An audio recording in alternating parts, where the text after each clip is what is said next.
Ananta Chaturdasi Padmanabha Vrata Katha in English. When Pandava kings were banished for 12 years from their kingdom and were in the jungle, Lord Krishna visits them. Yudhishthira, the eldest among them, asked Lord Krishna an easy way out of all their difficulties. Lord Krishna says, yes, there is a great vrata which destroys all your sins, removes all your difficulties, promotes your material prosperity, and will eventually give you moksha. The vrata is called Ananta Padmanabha Vrata. This vrata needs to be done a day prior to Paurnami of the month of Bhadrapada. In respect of protecting devotees, this vrata is reputed to be the foremost. Dharmaraja wants to know now who this Ananta represents, whether he is Adishesha or Takshaka or Brahma. Lord Krishna replies that Ananta is none other than he himself. Ananta is the endless time. You can call him Hari, Vishnu, Krishna, Shiva, Surya, Adishesha or Brahma. Having resided in the hearts of all creatures and assuming different avatar for protecting the good and punishing the weak, I am that Parmeshwar himself. In me reside all the 14 lokas, 14 Indras, 12 Adityas, 11 Rudras, 8 Vasus, 8 Rishis, the earth and the sky, rivers and mountains. Saying thus, the Lord displays his Vishwarupa to Dharmaraja. Overwhelmed at seeing the Lord's Vishwarupa, Dharmaraja wants to know more details of the vrata, how to perform the vrata, what benefits one gets, and who all have done this vrata earlier. The Lord now please narrates the story of this vrata which took place in Krita Yuga. There was a Brahmin called Sumanta born in Vashishta Gotra and who had married Brigu's daughter Diksha. They had a charming daughter called Shushila.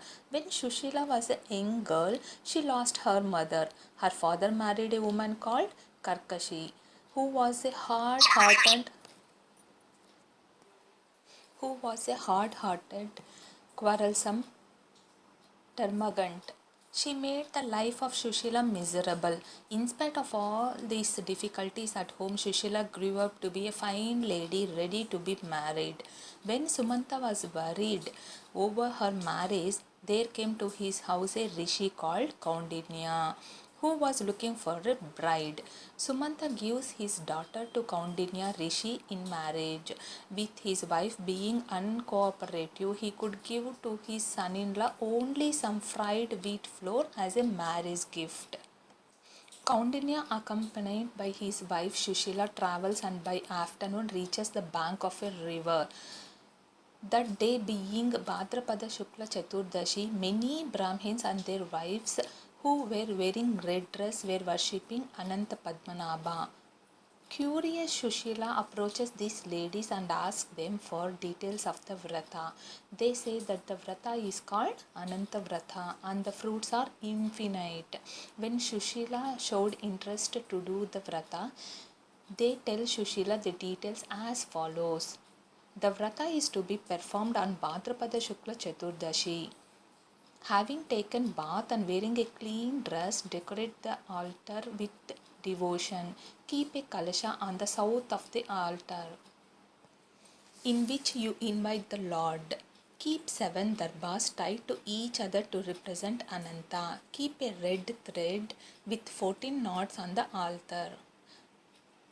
Worship Lord with 14 varieties of flowers and 14 varieties of leaves. The prasad for this vrata is Atiras. Make 28 of them and serve them to Brahmanas. Those attending should be given food and respect. Do this vrata for 14 years, each year replacing the thread that was worn in the earlier year. In the 15th year, do the Udyapana, means conclusion with the donation of gifts to Brahmanas. Having listened to the narration with attention, faith and devotion, Shushila performed the puja with those gathered there. distributed half of the fried wheat flour to Brahmanas. She prepared a toran mixed with the turmeric powder with 14 grandis offered to the Lord and tied on the left hand wrist for women and on right wrist on men. And while winding up the Toran, recited the following mantra: Vasudeva, I am drowning in the huge ocean of samsara. Kindly liberate me from the depths of the ocean and let me absorb me into you. Shushila wore the red thread and with the thoughts of Ananta Padmanabha accompanied her husband to his ashram. Because of the power of Anantavrata, Kaundinyas ashramam acquired beauty and wealth. All his relatives were eagerly waiting to do the Anantavrata. Shushila had acquired an aura of brilliance. One day, Kaundinya sees the red thread on Shushila's hand and asks for an explanation. In spite of her telling him the truth, in a fit of anger and jealousy, Kaundinya forcibly removes the thread and throws in the fire. Shushila picks up the half-burnt thread and immerses it in milk. His behavior proved very dear to Kaundinya.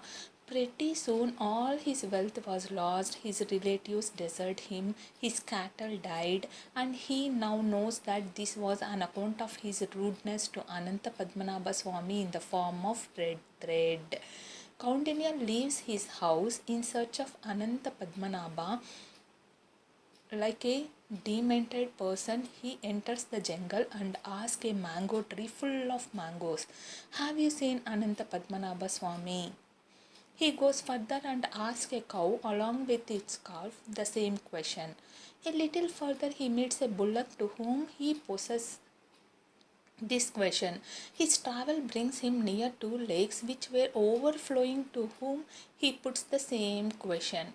The next in the line were a donkey and an elephant who could not answer his question. By now, he was tired and heartbroken. He falls down there. Lord, in his infinite compassion, comes there in the form of an old Brahman, revives him and takes him to a palace where he shows him his four-armed form along with Mahalakshmi. Kaundinya praises the Lord in many stotras. The Lord gives him three boons, that is, removal of poverty, ability to follow dharma, mukti saubhagya. Now Kaundinya asks the Lord about the strange sights he saw on the ways to him. The Lord explains, the man who was full of knowledge but did not teach his disciples and was useless became the mango tree. Although wealthy, one who never ate himself and did not give to others became this cow. The king who gave non-productive lands as gifts is born now as a bullock.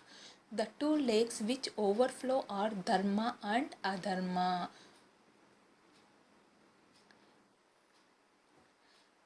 One who neglected his ancestors' dharma has become an elephant. The donkey represents the person who condemned others and lived through unrighteous methods.